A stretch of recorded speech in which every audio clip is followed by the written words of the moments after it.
Suman TV ప్రేక్షకులకు నమస్కారం. నేను మీ రేవంత్ చలమల. ఈ వీడియో ప్రత్యేకంగా మ్యూచువల్ ఫండ్ ఇన్వెస్టర్స్ కోసమే. బేసిక్గా మ్యూచువల్ ఫండ్ ఇన్వెస్ట్మెంట్స్ అనగానే ప్రతి ఒక్కళ్ళు చాలా అగ్రెసివ్గా వెళ్ళిపోతున్నారు. కానీ మీరందరూ మిస్ అయ్యేటువంటి ఒక మేజర్ ఇంపార్టెంట్ పాయింట్ గురించి చెప్పడానికే ఈరోజు నా ప్రయత్నం. యాక్చువల్గా దాన్ని అందరూ ఇగ్నోర్ చేస్తున్నారు.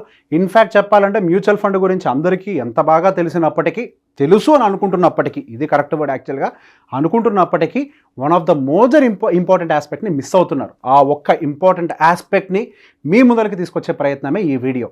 అందరికీ తెలుసు mutual funds are subjected to market risk. ప్రతి ఒక్క ప్రమోషన్లో కామన్గా చెప్పేటువంటి ఒక మాట ఏదైనా ఉంది అని అంటే ఇది ఒక్కటే. అండ్ ఇంతకుముందు మ్యూచువల్ ఫండ్స్లో పెట్టుబడి పెట్టాలి అని చెప్పినప్పుడు చాలామంది అయ్య బాబాయ్ స్టాక్ మార్కెట్ అందులో పెడితే డబ్బులు పోతాయి, నాకెందుకు అంత రిస్క్, నేను ఏ పోస్ట్ ఆఫీస్లోనో ఎల్ఐసిలోనో ఏ భూమో కొనుక్కుంటా, నాకు అసలు అది వద్దు అన్న వాళ్ళు కూడా ఇప్పుడు మ్యూచువల్ ఫండ్స్ మీద కొంతవరకు అవేర్నెస్ క్రియేట్ అయిన తర్వాత, నాలెడ్జ్ కాదు అవేర్నెస్ క్రియేట్ అయిన తర్వాత వాళ్ళు డైరెక్ట్గా ఏ స్మాల్ అండ్ మిడ్ క్యాప్స్లోకి జంప్ అయిపోవటము, అగ్రెసివ్గా పోర్ట్ఫోలియోస్ని మెయింటైన్ చేయడం లాంటివి చేస్తూ ఉన్నారు. మరి ఇంత సడన్గా డ్రాస్టిక్ చేంజ్ ఎందుకు వచ్చేసింది? ఇంతకుముందు అయ్యబాబోయ్ అన్న వాళ్ళు ఇప్పుడు డైరెక్ట్గా వచ్చేసి స్మాల్ అండ్ మిడ్ క్యాప్ జోలికి డైరెక్ట్గా జంప్ అయిపోతున్నారే. మరి అప్పుడున్న భయం ఇప్పుడు ఏమైపోయింది? సింపుల్, ఒకటే మాట చెప్తా. ఇప్పటిదాకా మార్కెట్ ఇచ్చిన రిటర్న్స్ అన్నీ బాగున్నాయి కాబట్టి 2020 నుంచి కూడా దాదాపుగా మార్కెట్స్ అన్నీ కూడా బుల్ రన్లో ఉన్నాయి కాబట్టి వాళ్ళ రిటర్న్స్ వీళ్ళ రిటర్న్స్ అన్నీ చూసి అద్భుతంగా డబ్బులు అందరూ సంపాదిస్తున్నారు, ఇక్కడ నేనేదో మిస్ అయిపోతున్నాను అని చెప్పేసి ఇందులోకి వచ్చి అగ్రెసివ్గా స్టెప్ తీసుకుంటూ ఉన్నారు. దీన్నే ఫియర్ ఆఫ్ మిస్సింగ్ ఆపర్చునిటీ అంటారు. ఇందులో చేసే పొరపాట్లే చాలా ఉంటాయి. యాక్చువల్గా సబ్జెక్ట్ ఇది కాదు. యాక్చువల్ సబ్జెక్ట్ మనం మాట్లాడబోయేది రిస్కోమీటర్ గురించి. అందరికీ మ్యూచువల్ ఫండ్ గురించి తెలుసు, రిస్కోమీటర్ గురించి ఎంతమందికి తెలుసు? ఒకవేళ రిస్కోమీటర్ గురించి తెలిసినా కానీ మీ రిస్క్ ప్రొఫైలింగ్ ఎంతమంది చేసుకున్నారు? నన్ను అడిగితే మన దగ్గర 100 మంది ఉన్నారు అని అంటే ఇన్వెస్టర్స్, 100తో కంపేర్ చేయడం కూడా కష్టం, 1000 మంది ఇన్వెస్టర్స్ ఉన్నారంటే దాదాపుగా 999 మంది అసలు రిస్క్ ప్రొఫైలింగే చేసుకోరు. అసలు రిస్క్ ప్రొఫైలింగ్ యొక్క ఇంపార్టెన్స్ ఏంటో మీకు అర్థం కావట్లేదు. రిస్క్ ప్రొఫైలింగ్ ఎందుకు చేయాలి? ఆ రిస్క్ ప్రొఫైలింగ్ చేయగానే నా మైండ్లో నేను అగ్రెసివ్ రిస్క్ తీసుకుందాం అనుకుంటున్నా, కానీ రిస్క్ ప్రొఫైలర్ ఏమో నన్నేమో బ్యాలెన్స్డ్గా వెళ్ళమంటుంది, లేదా మోడరేట్ అగ్రెసివ్గా ఉండమంటుంది. నేనెందుకు చేయాలి? మంచి రిటర్న్స్ వస్తున్నప్పుడు నేను తీసుకోవాలి కదా. అక్కడ రిటర్న్స్కి సంబంధించిన మ్యాటర్ కాదు రిస్కోమీటర్ది. రిస్కోమీటర్ అనేది చాలా పారామీటర్స్ తోటి డిజైన్ చేయబడి ఉంటుంది. రిస్కోమీటర్ అనేది మీ రిస్క్ని కంట్రోల్ చేయడం కోసమే డిజైన్ చేయబడి ఉంది. మీ అవసరాలు ఎప్పుడున్నాయో గమనించుకొని వాటికి అనుకూలంగా కంట్రోల్ చేసేందుకే వాడేది ఈ రిస్కోమీటర్. ఈ రిస్కోమీటర్ని వాడకుండా సరే ఇప్పుడంతా బాగుంది, అద్భుతంగా సెలబ్రేట్ చేసుకుంటున్నారు, 1 సంవత్సరం తర్వాత మార్కెట్ కింద పడిపోయింది, 2 సంవత్సరాల మార్కెట్ ఎక్కడికి కదలలేదు, ఏం చేస్తారు? వెంటనే టక్ టక్ టక్ టక్ అని కామెంట్లు పెడతారు. ఇప్పుడు India is so bullish, India is growing. Yes, India is growing. Even though India is growing, India will also have some hurdles in between.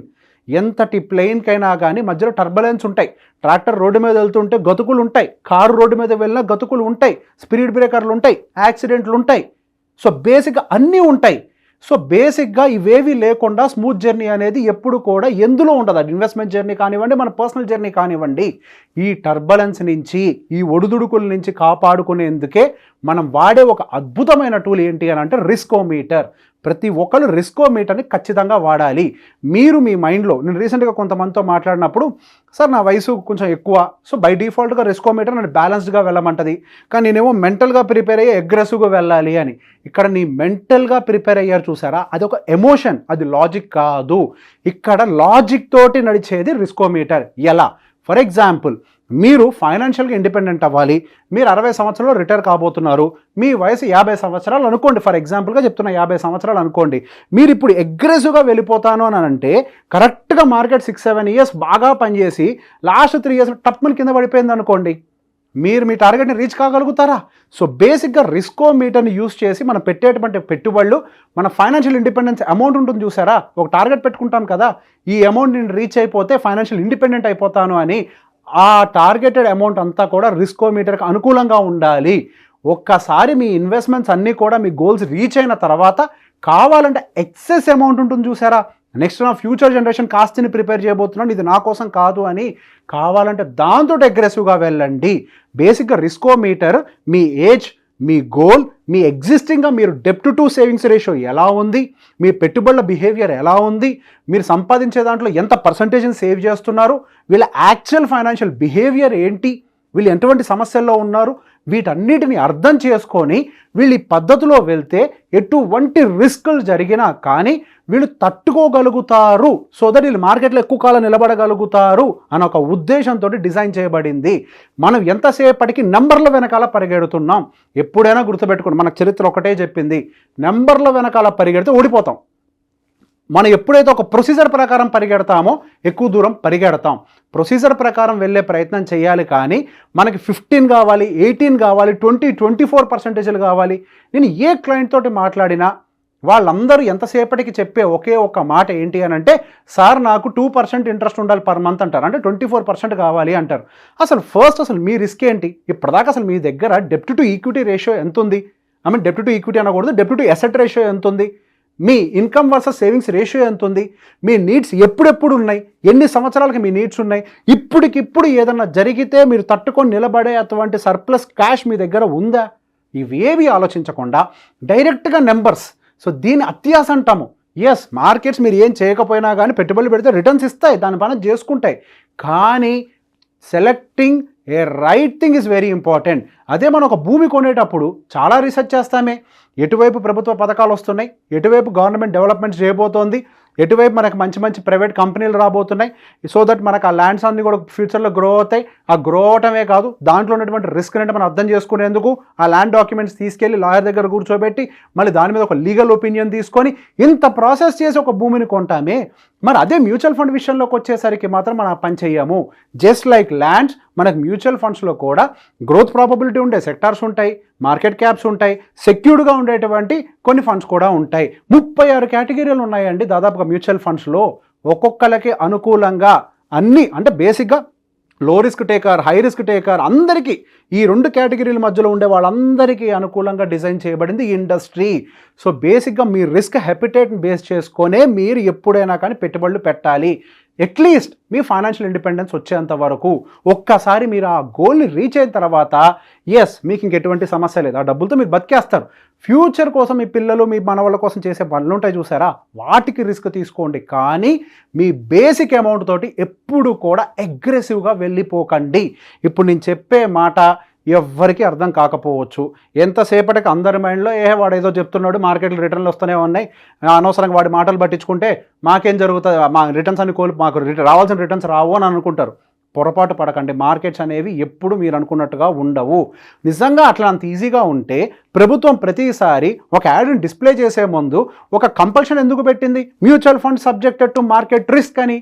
అంత క్లియర్గా ప్రభుత్వం మిమ్మల్ని హెచ్చరిస్తున్నప్పుడు హెచ్చరింపును పట్టించుకోకుండా, ఇప్పుడు ఫర్ ఎగ్జాంపుల్ బాగా తుఫాన్ వస్తుంది, రెడ్ ఫ్లాగ్ ఎగరేస్తారు సముద్రం ముందు, వాడేదో ఎగరేస్తాడు పిచ్చోడు, వాడితో నాకేంటి సంబంధం అని చెప్పి మన సముద్రం దగ్గరికి వెళ్ళామనుకోండి, ఇనిషియల్గా ఆహ్లాదకరంగానే ఉంటుంది, ఒక పెద్దలు వస్తుంది మొత్తం మింగి లోపలికి తీసుకొని వెళ్ళిపోద్ది.